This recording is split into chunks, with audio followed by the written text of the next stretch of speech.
vocês o que significava o que acontecia fora do santuário, no altar do sacrifício.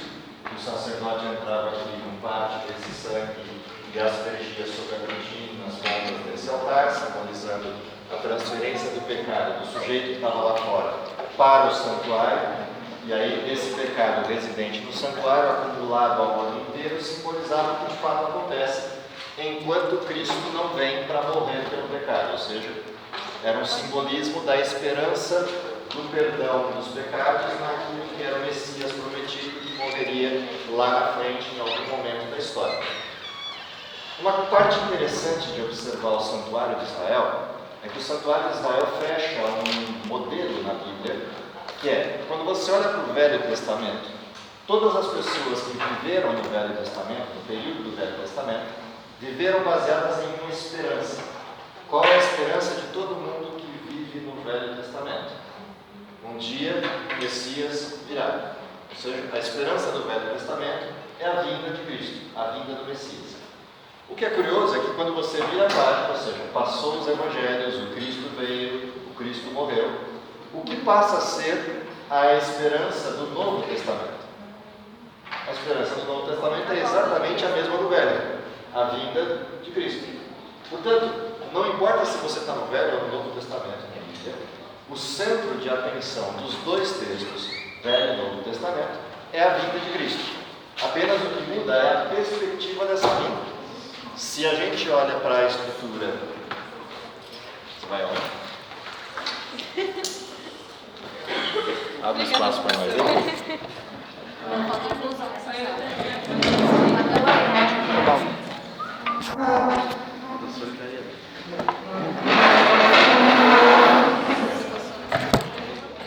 não vi nos ajudar.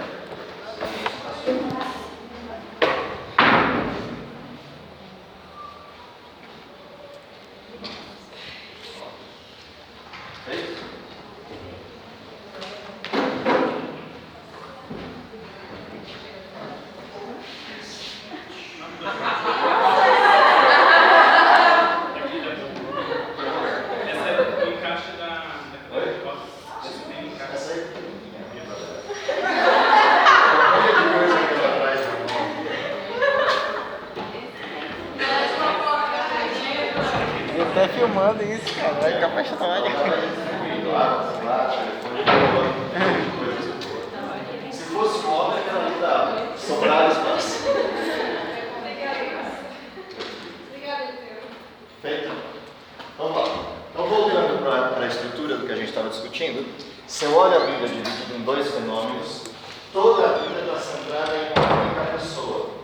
A segunda coisa curiosa, olhando para essa situação, a terceira, é que quando a gente olha para essa estrutura da Bíblia, ou seja, se eu olho para trás, Velho Testamento, tudo aponta para cá. Se eu olho para o Novo Testamento, tudo aponta para essa questão aqui, que é a segunda vinda.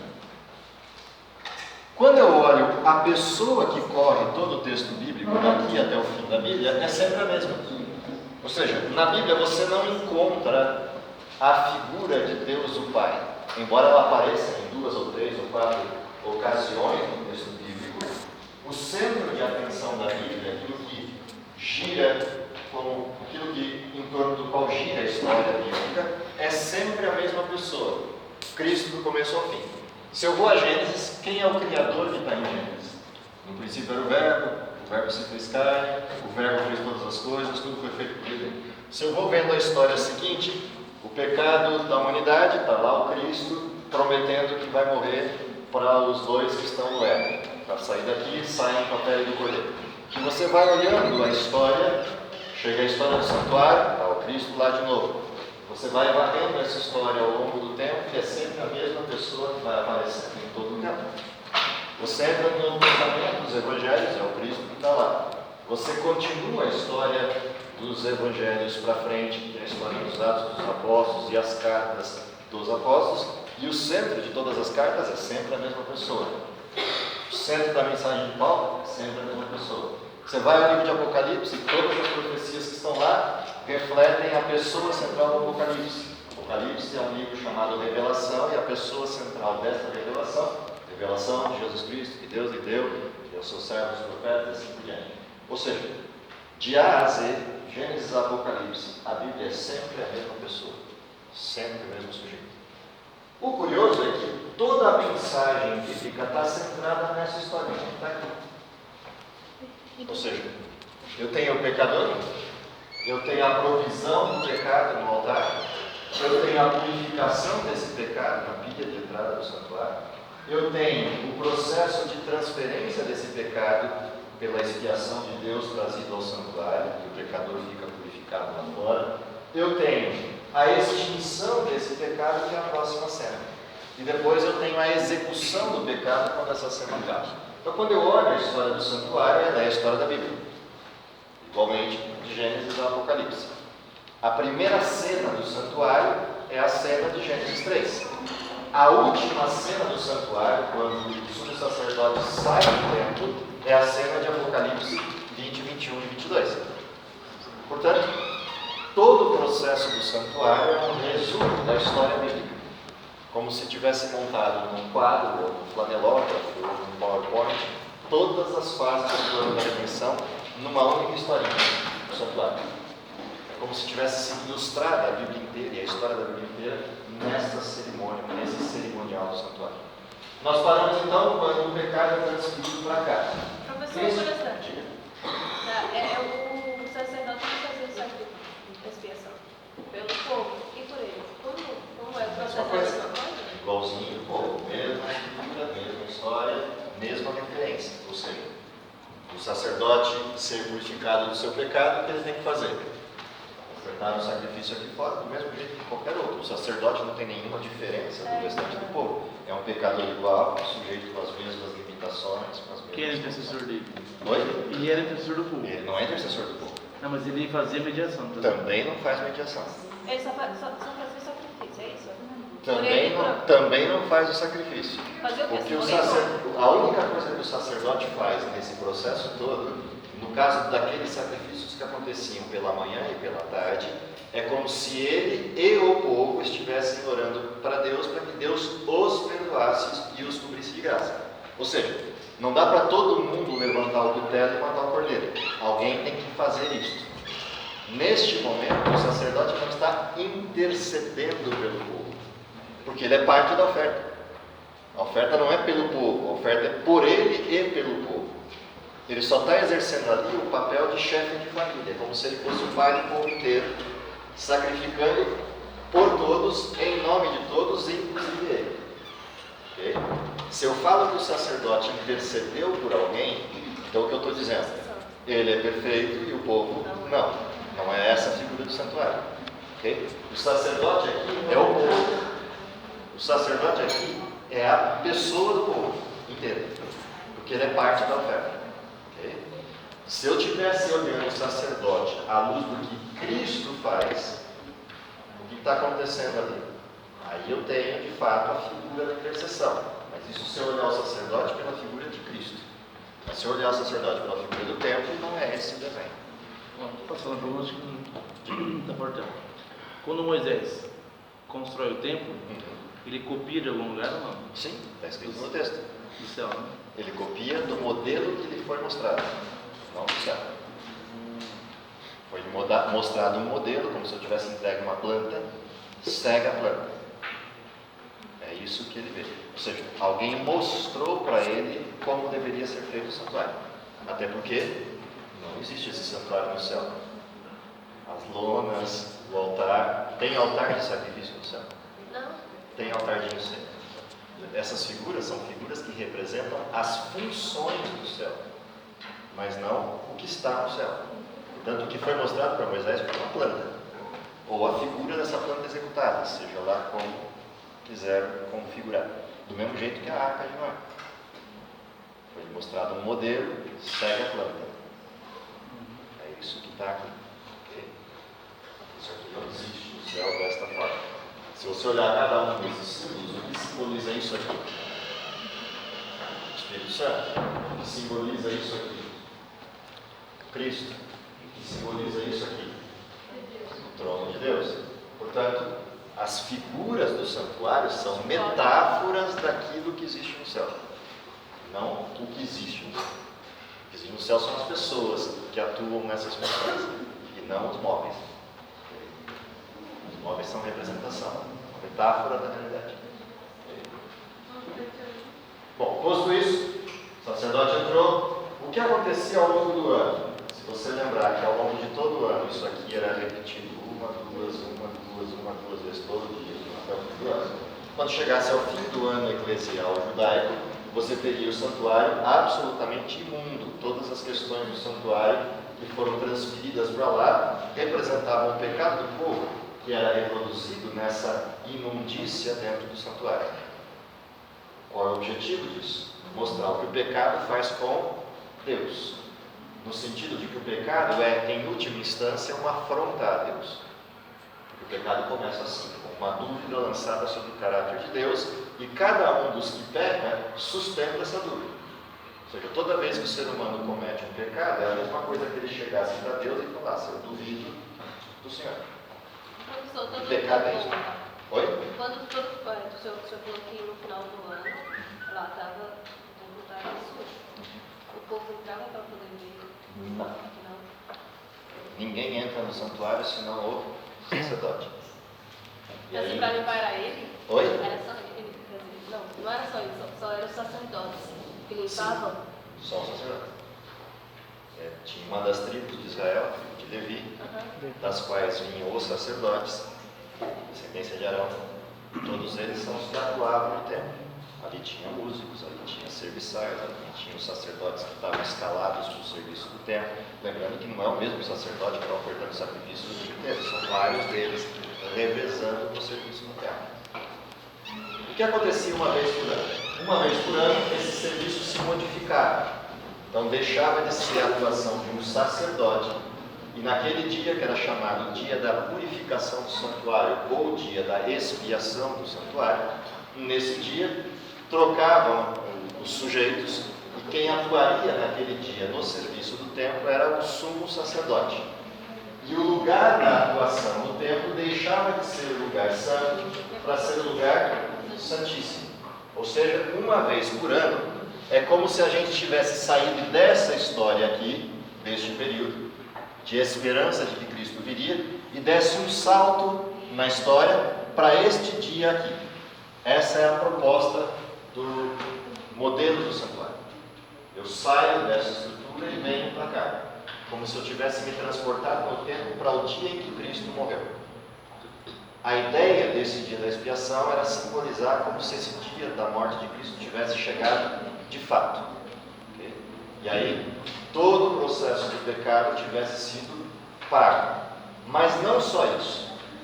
Além dessa questão do Cristo ofertado, daí o fato de que se trocavam os animais. Lembra que a gente está na visão do capítulo 8, tem o carneiro e o bode. Todos os dias no santuário era ofertado um carneiro, né? No dia da expiação era ofertado um bode. Um bode de 2 bodes. Mas por que um bode de 2 bodes? Pegavam-se 2 bodes idênticos.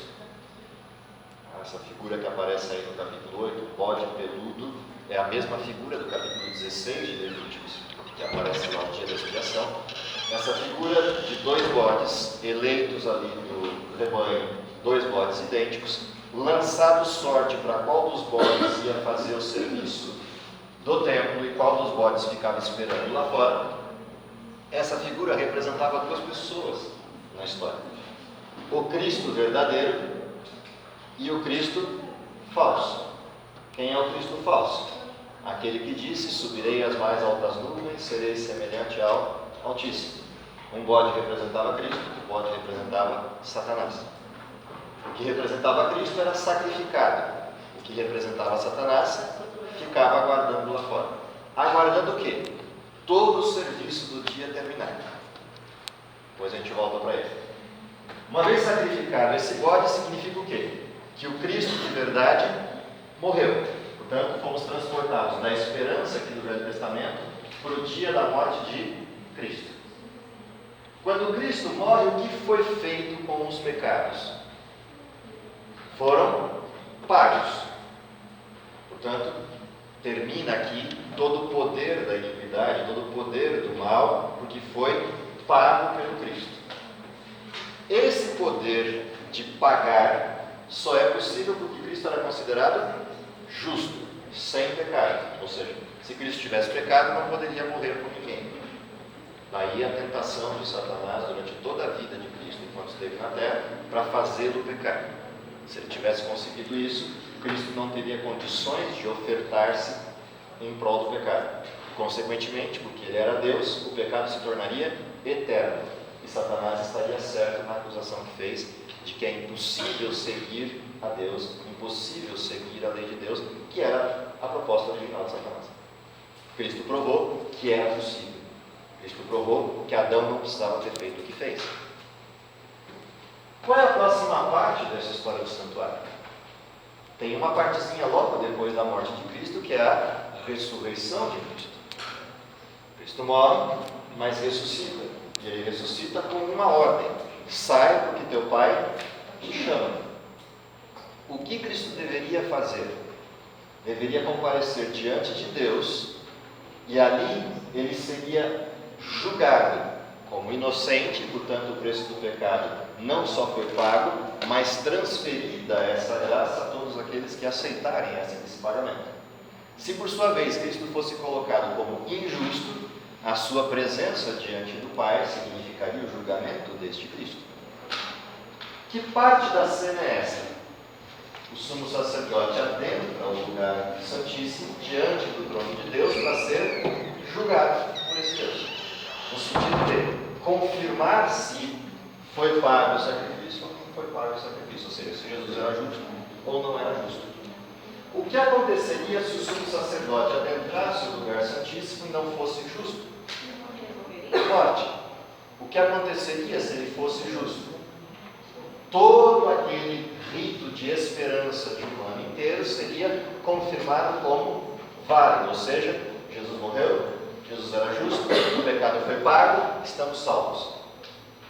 Portanto, a figura aqui é uma figura de tempo, não é uma figura de uma cerimônia.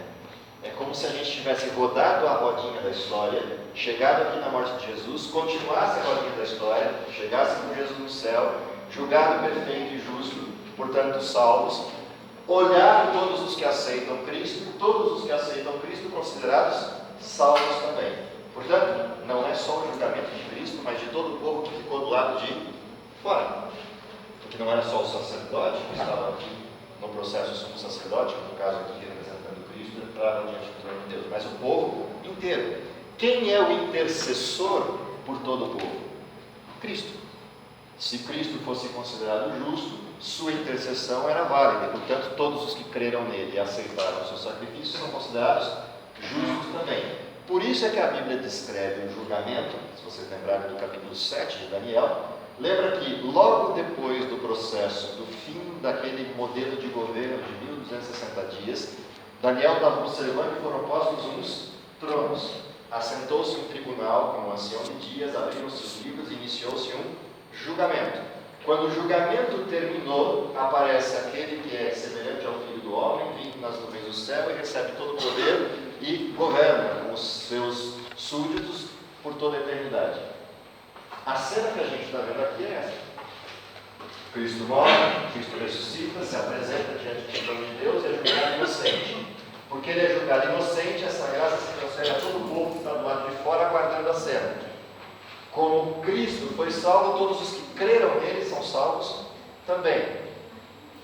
Quando o sumo sacerdote sai vivo daqui, ele está simbolizando o quê?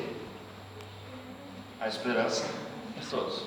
A vinda de Cristo para buscar o seu povo. Portanto, esta cena do lugar santíssimo é a cena que descreve o juízo de Deus. E esse juízo sobre aqueles que creem em Cristo. Que é a mesma cena que a gente leu no capítulo 7. Assentou-se o tribunal, abriu-se os livros. Ou a cena que a gente lê no livro de Apocalipse. Todos aqueles que creem em Cristo foram julgados, a saber, aqueles que estão inscritos no livro da vida e do Cordeiro. Depois de julgados é que Cristo pode vir. O que é curioso, porque se a gente lembrar de toda a história, só poderiam ser considerados salvos aqueles que, de fato, tivessem sido julgados. E o parâmetro desse julgamento estava dentro da arca. Ou seja, quando Cristo comparece aqui diante do lugar santíssimo, o que está dentro da arca como base do governo de Deus? Os 10 mandamentos. 2 tábuas de pedra, onde estão escritos o quê? Os mandamentos.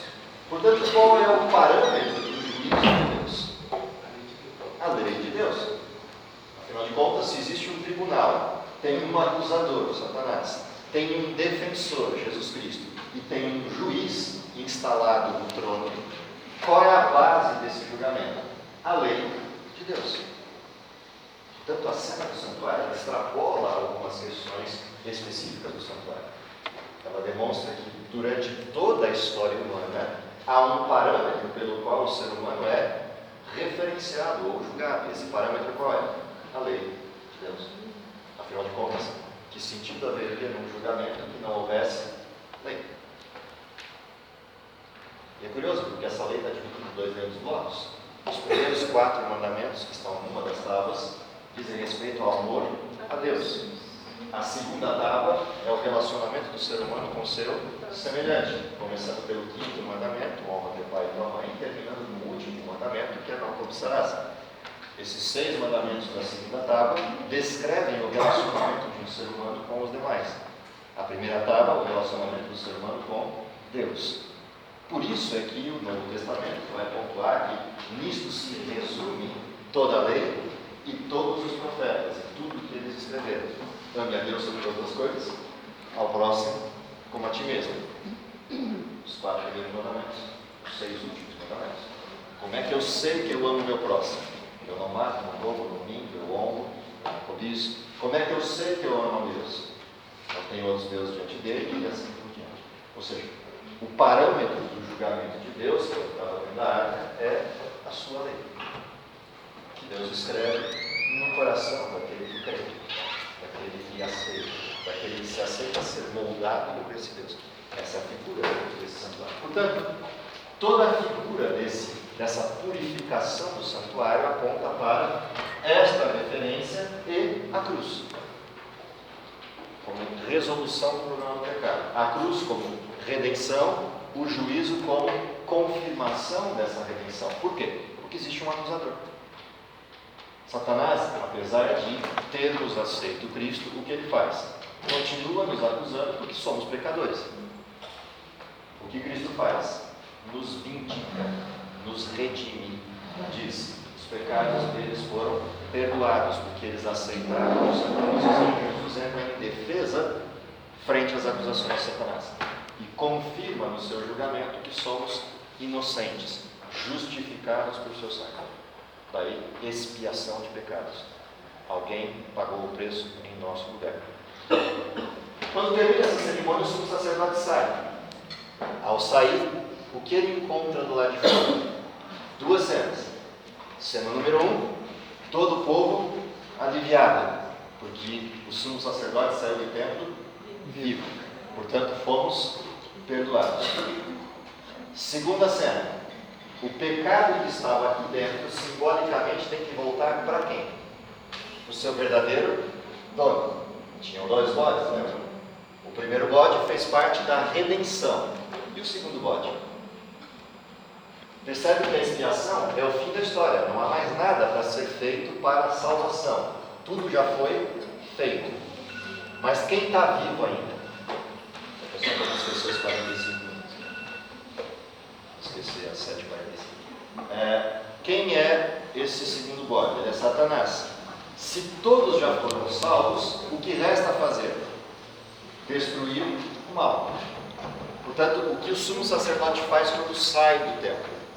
Ele pega esse segundo bode e simbolicamente põe as mãos sobre a cabeça desse bode e ele ora como se ele tivesse transferido todos os pecados que foram colocados de forma não justa sobre as costas de Cristo, e ele devolve para o seu verdadeiro dono, Satanás.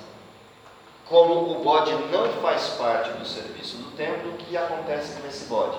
Ele é levado para fora do arraial de Israel, ou seja, para fora do convívio do povo de Israel, é solto no deserto para que Deus o mate, que é a cena de Apocalipse 21. A cena de Apocalipse 21 descreve o quê? que quando o pecado terminar, ao fim da história do milênio, o que ocorre? Satanás será solto por um pouco de tempo, será condenado por Deus e destruído. Apocalipse 19, 20 e 21 descrevem esta cena. Portanto, a saída do santuário nos trava a última parte da história do pecado, quando Satanás for destruído definitivamente e o pecado extinto do universo. Toda essa figura do santuário retrata tudo que a Bíblia apresenta. Todas as referências que a Bíblia traz para a gente estão retratadas aqui. Logo, quando o texto de Daniel nos pontua assim: até 2.300 tardes e manhãs, e o santuário será purificado, o que esse texto está retratando para a gente nessa profecia? Lembra de Daniel? Daniel estava no ano, perto do ano 539 a 545 a.C., quando ocorre essa visão, entre esse período. Dentro deste contexto, Daniel aguardava a libertação do povo de Israel do cativeiro babilônico. Veio o anjo e disse para ele que só daqui a 2.300 tardes e manhãs o santuário seria purificado. O que ocorre? Daniel imagina o templo de Jerusalém, que estava destruído pela invasão babilônica. Faltava pouquinho tempo para ele voltar, ser liberto do cativeiro e poder voltar para Jerusalém. 2 anos. E agora vem o anjo e diz para ele que só vai daqui 2.300 tardes e manhãs, ou seja, daqui 2.300 anos, é que o santuário vai ser purificado. O que acontece com Daniel? É o último verso do capítulo 8. Ele fica doente por vários dias, depois ele se recupera, vai trabalhar nos negócios do rei, mas continua encucado com aquilo. Por que Deus mudou o tempo da profecia?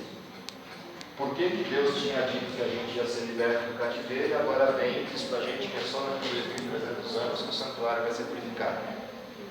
Essa pergunta que fica na mente de Daniel é a pergunta a ser resolvida no capítulo 9, nas cenas dos próximos. Agora a gente parou.